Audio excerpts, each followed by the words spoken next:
téléspectateurs yi ñu suivre ci IRA TV ñu janook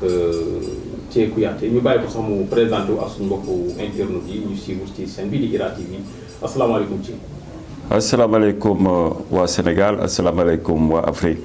asalaamaaleykum waa IRA TV ñoo ngi nuyu ku ci nekk ci turam ak santam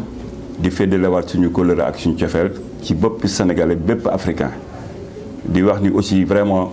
lii nga xam ni moom la ñuy fas yéene def mu nekk émission boo xam ne dañ ko war a jàllale pour les africains et les sénégalais ñu mën a xam ràññee donc moo waral tey jataay bi ñoo ngi nuyu bu baax waa IRA TV di nuyu waa Sénégal di nuyu nag particulièrement waa Thiès. waaw jërëjëf Thie ci nuyoo yooyu ñu bëggoon rek ñëw ci li nga xamante ni moo tax tey ñu war a mën a waxtaan ak yow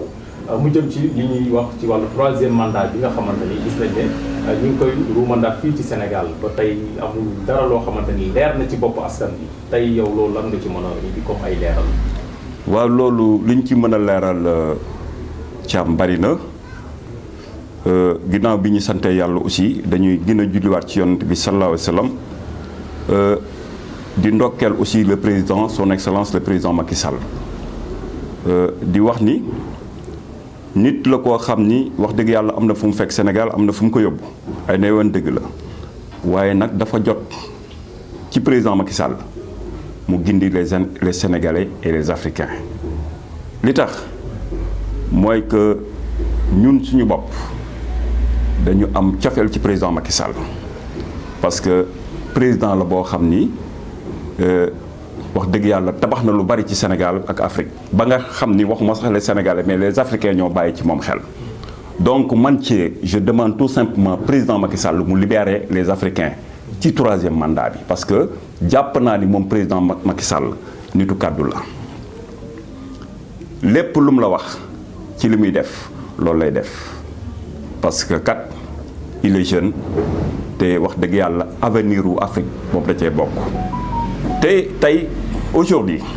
Afrique a besoin du président Macky Sall waxuma Sénégal li tax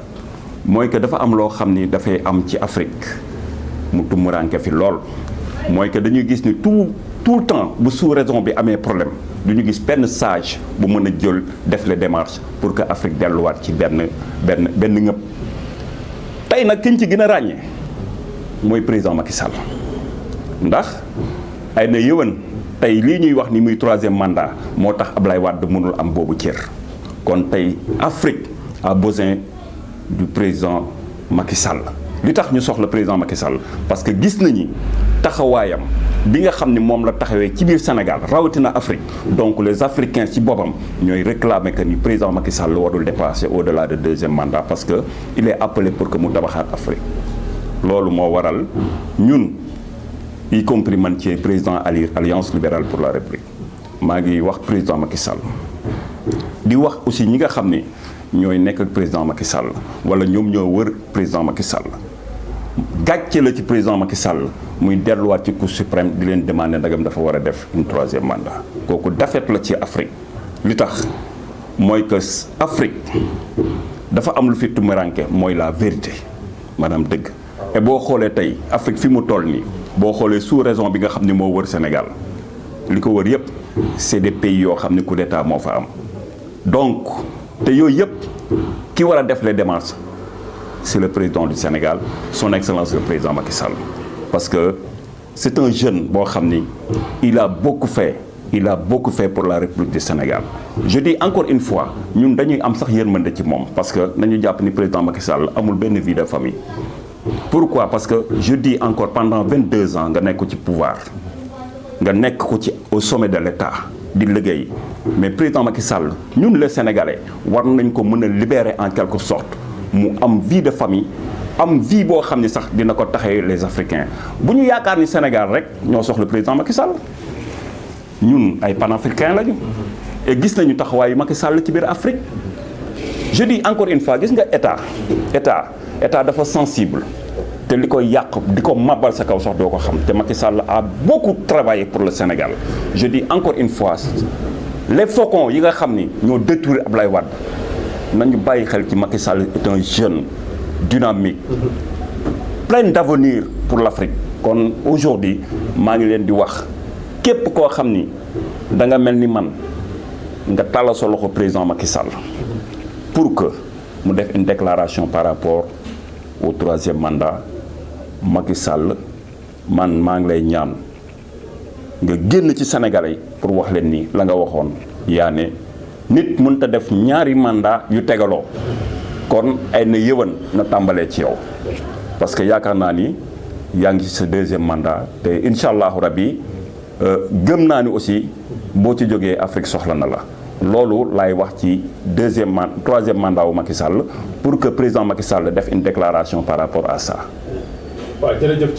ci loolu nga xamante ne rek message la boo jëmale ci njiitu réew mi nga xamante ni xëy na Sénégalais yu bari tey dañuy douter ci war na def 3e mandat wala waru koo def ñu gis ne comme ni nga ko waxee am na ci sax ñi nga xamante ne dañ ko gën a jege yaa ngi koy wax sànq muy les faucons ñi nga xamante ni gis nañ ne ñoom seen intérêt rek bu ñu sañoon tey le président Macky Sall day poser sa candidature pour un 3e mandat ñu gis na loolu yow gis nga ne loolu nekkul lu baax ci moom am na foo ko teg wax nga ko léegi. tey nag dañuy gis ne par exemple landerneau politique au niveau national gis nañ ne yëngatu na ba ci tey foofu nga xamante ni mooy sa diiwaan muy Thiès gis nañ la fa xewoon ci élection locale yi génn te loolu si suñu télévision bi am na loo ci waxoon firnde gi l'histoire vous a donné raison parce que am na loo waxoon def naa ne jërul sax ma ci ñëwaat waaye tey dañ ne tungu ne du teew ñuy nataal ndax yaa fi waxoon li nga fi waxoon ci élection locale yi ñu jëm ay élection législative ñu gis na foofu beneen configuration ci wàllu politique dafay taxawaat tey en tant que doomu Thiès lan ngay xaar ci élection législative yi nga xamante ni war naa ñëw dañuy gis ne yéen ba tey fa ngeen nekkoon jëm ba tey yéene nga ko loolu it lan nga ci mën a wax suñu mbokk Sénégal yi. waaw loolu mooy wax nga ko léegi waxoon nañ ko ci local yi wax ni Idrissa Seck du mës a gagné Thiès et encore une fois du ko gagnéwaat c'est-à-dire loolu ci li ma ciy wax rek mooy tànneefu son excellence le président Macky Sall dafa am gox yoo xam ni dañuy tànn ña fa nekk ay na yoon boo demee Thiès am na ay nit yoo xam ni fa la ñu dëkk 24/24 du 1er au 30 365 jours bu ñu génn Thiès te chaque jour ñu ko Thiès di def lu baax. te yaakaar naa ni les renseignements généraux ñi ngi koy gis di ko bind ci Thiès am na ay jeunes yoo xam ne ña nga fa waxuma ay mag ay jeunes yu fa nekk dynamique 24/24 365 jours du ñu génn Thiès di investir ci biir Thiès di def ci waa Thiès ku feebar ñu faj la ku am problème ñu taxawu la ku am ngénte ñu taxaw ku am dëj ñu taxaw ku feebar ñu bind say ordonnance je dis encore une fois la récréation de Idrissa Seck est terminée à Thiès ba keroog jant bi di fenk li mu waxoon dootul gañeti Thiès. pourtant ba tey nag am de confiance njiitu réew mi la ndax ci élection yi di ñëw sax war naa mën a am lu mu wane waat. xam nga cursus politique jaar-jaaru politique bokkul ak réalité bi nekk sur le terrain gis nga li ma la doon wax léegi ci kàddu mu jëm ci président Macky Sall le Thiessois xam nga lan nga leen di jaay ñu absaté ko mooy dëggu kàddu waaye boo leen jaayee goree bi doo leen amati illa yawmi diin man doomu Thiès la fa laa juddoo fa laa fekk baax fa laa jànge politique fa laa defe lépp mais je dis encore une fois président Macky Sall am na ay nit yu xarañ yu la yàlla dimbali ci biir Thiès ñoo xam ne tey bu fekkee ne ci biir tànneef la bu leen jëlee ñooñu mën nañu def différence su Thiès waaye bu jaaree ci Idrissa Seck mii ak ay ñonam du mës a am parce que di tax mooy xam nga cër président Macky Sall li ma lay wax rek c'est un fédérateur mën na jiboog Idrissa Seck ci kaw moom ak Idi mën nañoo jiboo ci kaw waaye ci biir terrain bi les militants jiboowuñu te duñu jiboo ila yawmi din parce que dafa yaa bokk gaañ-gaañ bi moo profond Thiès duñu mës a pardonner Idrissa Seck. je sais très xanaa li mu def waa Thiès kon rëy na de ci ndax mën ngañ cee am loolu ci wax rek loolu tax tey Thiès maanaam weddi ko. ci am celui qui tue par les armes périra par les armes.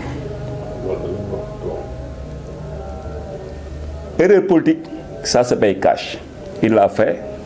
ñu fay ko loolu kese la il n'est pas plus malin que les Thiessois il n'est pas plus beau que les Thiessois daa ko fa jàng pour fa xam-xam mais yàlla daf ko mayoon kat bi Ablaye Wade muy exercer ñu am luñ ko fa jiiñ Thiès waaye nag dañoo mën a far boo laalee seen doom ñu ànd ak yow waaye doomu Thiès waa du war doomu Thiès waa il dit à trahir la confiance des Thiessois voilà le mot c'est ça. c'est ça waaw jërëjëf kon ci xam naa ba tey rek ci suñu émission bi nga xamante ni spécial ci wàllu waxtaan ak Thie Kouyaté ñi nekk foofu ci diwaan bu Thiès ñu bëggoon ko laaj aussi ci gis nañu li gën a tax aussi ñu war ci mën a wax gën ci bàyyi xel mooy élection yu génn gis nañ ne dafa amoon ay liste parallèle ñu nekkat liste yooyu moo waral sax tey booy xool la coalition Benno Bokk Yaakaar perte ay gox yu bëree bëri ci réew mi tey liste parallèle yooyu ndax tamit duñ ko séntuwaat ci élection législative yi parce que ba tey mel na ni yëf yi daal ni ngeen ko waxee boo leen ci jógul teel est-ce que la leen daloon ci législative yi ci local yi leen dal ci législative xam nga boo dee politique bul nelaw un bon politicien dafa war a pare 24 sur 24 65 jours yëpp 365 jours yëpp daf ko war a pare. Je dis encore une fois bu fekkee ni tànneef bi nga xam ni moom la ñu tànn ci gox yi ñu leen gañe woon ñu tànnaat ko dañ leen di gañe li tax du ay liste parallèle c'est-à-dire dafa am nit ñoo xam ni dañu fee nekkatul il fallait que ñu nangu ko. C'est-à-dire xam nga tey nañu nangu ni président Macky Sall il est le président de tous les Sénégalais yaa ngi chaque jour nit ñi di bamba di dem ci moom demuñu ci keneen ci moom lañ jëm mais na xoolaat ñi mu nekkal je dis encore une fois man maa ko wax je le dis et je le répète tous les représentants yi nga xam ne dañu nekk ci gox-goxaat yi nekkuñu à la portée des populations yi ñu nekkal kenn gisu leen jaruñu leen dara ñooñu bu ñu leen tànnee est-ce que population bi dinañ ci ànd na président Macky Sall dem tànn ci gox yi ña dëkk ca gox ya loolu mooy la réalité du ay liste parallèle liste parallèle bu ñu répété waatee loolu ñu def seeni parallèle ñu gañe leen ñu ñàkk koo def ñu gañe leen nañu tànn waa gox yi ña nekk ci gox yi di liggéey nañ leen ko jox y a des jeunes compétents y a des adultes des femmes yoo xam ne ngi ci gox yi di liggéey nañ leen delloo cër yi y a trop de xam nga ma wax la benn affaire boo dee ut parti wala coalition bu gën a soxor ci coalition président Macky Sall la am parce que ay nit bu fekkee yàlla daf leen a boole ñuy liggéey nañu yéenantey jàmm tey defantey jàmm dama ne la du fa jeex dama ne la bu fekkoon di coalition Benno Bokk Yaakaar bi tey cin la bu ñu dugal di leen ci baxal ñoom ñëpp soxlul kenn di tëj cin li kenn du génn ku génn ñu jàpp sa tànk amuñu considération sur les militants les responsables j'ai pas dit le président joxe na cër yi mais ñoom ñi ñu jox cër yi amuñu taxawaay ci askan wi je le dis encore une fois au nom de sénégalais bi ma doon maa ngi tàllal loxo son excellence le président Macky Sall di ko ñaan que Afrique a besoin de lui loolu mooy sama discours Afrique a besoin de Macky Sall. Afrique a besoin de son excellence le président Macky Sall pour beneen Afrique pour beneen xar kanam di wax ni sénégalais yi ñun ñëpp nañu tàllal loxo président Macky Sall man Thie maa ngi lay tàllal loxo di la wax ni président yow yaa ne woon doo def lu muy ñaari mandat yu tegaloo kenn du ko def ci biir Sénégal delluwaatal wax ni yaa ko waxoon président Macky Sall am nga yoon boo xam ni kenn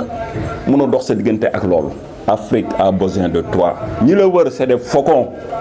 je le dis et je le répète c'est des faucons tu as travaillé pour le Sénégalais tu as travaillé pour le Sénégal tu as travaillé pour l'Afrique donc bu ko yàq mu ko ci àdduna donc loolu mooy sama cri de cœur mu jëm ci président Macky Sall man président Macky Sall il est mon président je suis sénégalais il a travaillé pour le Sénégal donc dañu koy yuuxu pour wax ko ni président la nga waxoon delluwaat ci loolu gàcce la ci président Macky Sall muy dellu ci Cour suprême ñuy xool ndagam dañuy valider mandat ou pas loolu je dis que président Macky Sall du ko def jamais. jërëjëf kon ñu ngi lay jaajëfal bu baax a baax. jërëjëf maa ngi leen di jaajëfal di am mbégte ak contentement di baalu àq Sénégal yëpp di baal àq ñëpp di wax ni aussi politique ay xalaat la ak i xel yu nit ñi war a dem jàngi. bu njëkk ba boo musaana dem ci lu mel ni parti socialiste dañ lay dugal école nga dem jàngi politique, nga dem ci parti démocratique sénégalais dañ lay dem jàngal politique. amoon nañu benn ndaje bu ñu doon wax LCT Ligue communiste des travailleurs à l'époque dañ fa daan jàng politique, mais tey xale yi jànguñu politique, xamalu ñu jàng sàmbay mbayaan ak saaga. du loolu mooy def différence su politique, du loolu mooy defal xar kanamu Sénégal, du loolu mooy defal xar kanamu Afrique. Afrique a besoin de ses enfants te les enfants d'Afrique là dañu war a am yeneen orientation yoo xam ni xel lay doon. waaye man ma bëgg président Macky Sall te it dafa di nit koo xam ni du ma ne defaluma parce que defal na ma ci biir Sénégal laa bokk, ndax Sénégal defar na ko soppi na lépp, waaye dama ne les faucons nañ libérer président Macky Sall. asalaamaaleykum wa rahmatulah wa barakaatu. jërëjëf.